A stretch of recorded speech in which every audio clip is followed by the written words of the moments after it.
تجھے رسوا نہیں ہونے دیتے۔ حضور غوث اعظم رضی اللہ تعالیٰ عنہ حج کے لیے جا رہے تھے۔ آپ نے جب سفر کا ارادہ کیا تو ہر گلی سے ہر چوک سے لوگ نکلنے لگے آپ کی زیارت کے لیے۔ گھوڑوں پہ سفر ہوتا تھا، اونٹوں پہ سفر ہوتا تھا تو کچھ جگہوں پہ پڑاؤ بھی کرنا پڑتا تھا کیونکہ اللہ نے انہیں بڑی ہی شان عطا فرمائی تھی۔ کچھ لوگوں کا نام جانے کے بعد ہوتا ہے، کچھ ایسے شاندار ہوتے ہیں کہ زندگی میں بھی کیا ہی بات ہے، زندگی میں بھی ان کی جو اللہ تعالیٰ انہیں وقار دیتا ہے وہ اپنے خاص فضل سے عطا کرتا ہے۔ حضور غوث اعظم کی حیات میں بھی لاکھوں اور ہزاروں لوگ چوکوں میں کھڑے ہوتے تھے صرف زیارت کرنے کی غرض سے۔ یہ اللہ نے انہیں شان عطا فرمائی۔ آپ نے جب رخت سفر باندھا تو ظاہر ہے کئی جگہوں پہ پڑاؤ بھی ہونا تھا، ٹھہرنا بھی تھا۔ ایک گاؤں تھا، اس میں دائیں بائیں کے سارے وہ گاؤں سب لوگ آپ کے مرید تھے۔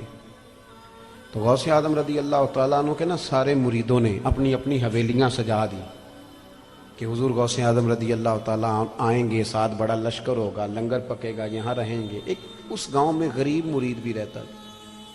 کون سا مرید جی؟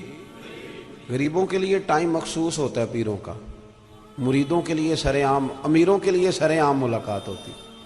ان کو کہتے ہیں تو ابھی آ گیا ہے، تو جمعرات والے دن سویرے 8 بجے آ، یہ مخصوص ہوتا ہے۔ حالانکہ غریب تو ورکر بنتا ہے، وہ تو بڑے کام کرتا ہے، اس کو اگر آپ قریب کریں گے تو بڑی جگہوں پہ وہ فائدہ دے گا۔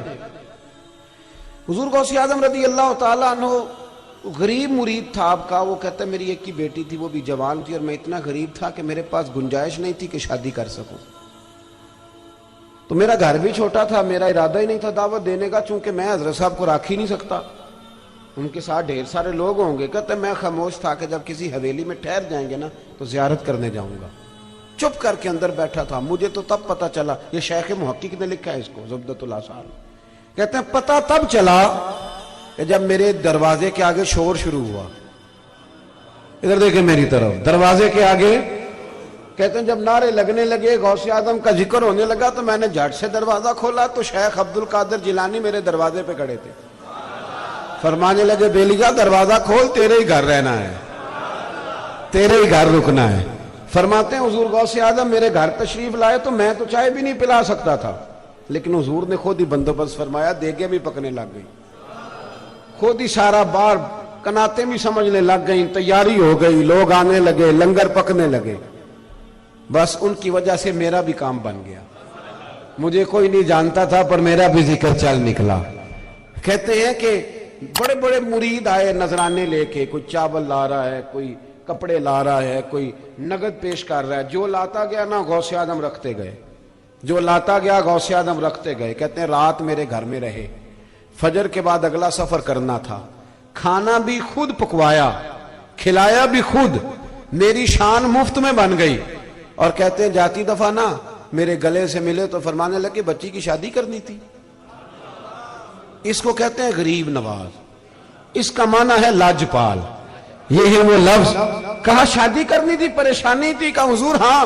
فرمایا یہ جتنا مال آیا نا سارا تیرا ہی ہے، خوشی سے بچی کی شادی کر، کوئی پریشانی کی ضرورت نہیں۔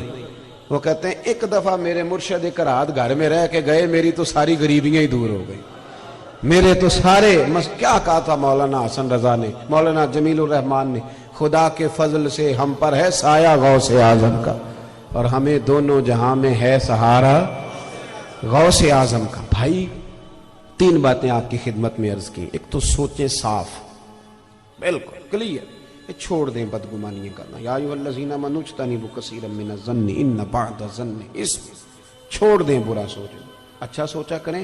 اچھی سوچ سے بندہ صحت مند رہتا ہے اور معاشرہ بھی صحت مند ہوتا ہے، اچھا سوچیں۔ اور دوسری بات یہ کہ دین کا جب کام، ہم ذاتی کام سارے محنت کے ساتھ کرتے ہیں، جد و جہد، اور دین کا کام بڑا ٹمپریری سا، عارضی سا، اور پڑھ لیا کر نماز، کہاں لے جانے ہیں پیسے، یہ دعوت دے رہے ہیں، یہ دعوت۔ سامنے والا کہتا ہے جب موج کر، تو نے اپنی پڑھنی ہے، میں نے اپنی پڑھنی ہے۔ ہمارے ایک بزرگ سے کسی نے کہا تھا دین کی تبلیغ کیسے کرنی چاہیے، تو فرماتے تھے جیسے ادھارے پیسے لیتے ہو۔ اب وہ کس طرح؟ فرمانے لگے پہلے بندے کو سائیڈ پہ بلاتے ہو، وہ ٹیلی فون پہ پوچھتا ہے کیا کام ہے، کہتے نہیں فون والی گل نہیں، پھر اس کو سائیڈ پہ لے جاتے ہو، پھر مجبوری سناتے ہو، روتے ہو،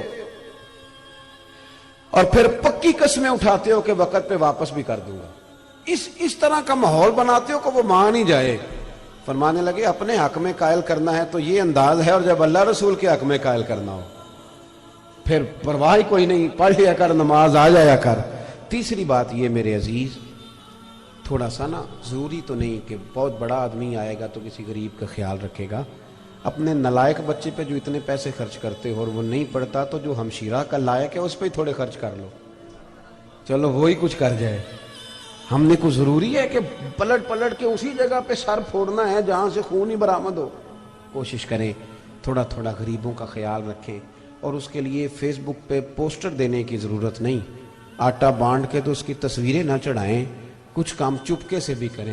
جو چیزیں زیادہ قیمتی ہوتی ہیں ان پہ لوگوں کی نظریں نہیں پڑنی چاہیے. نظریں پڑ جائیں تو نظر لگ جاتی ہے, اس لیے کوشش فرمایا کریں.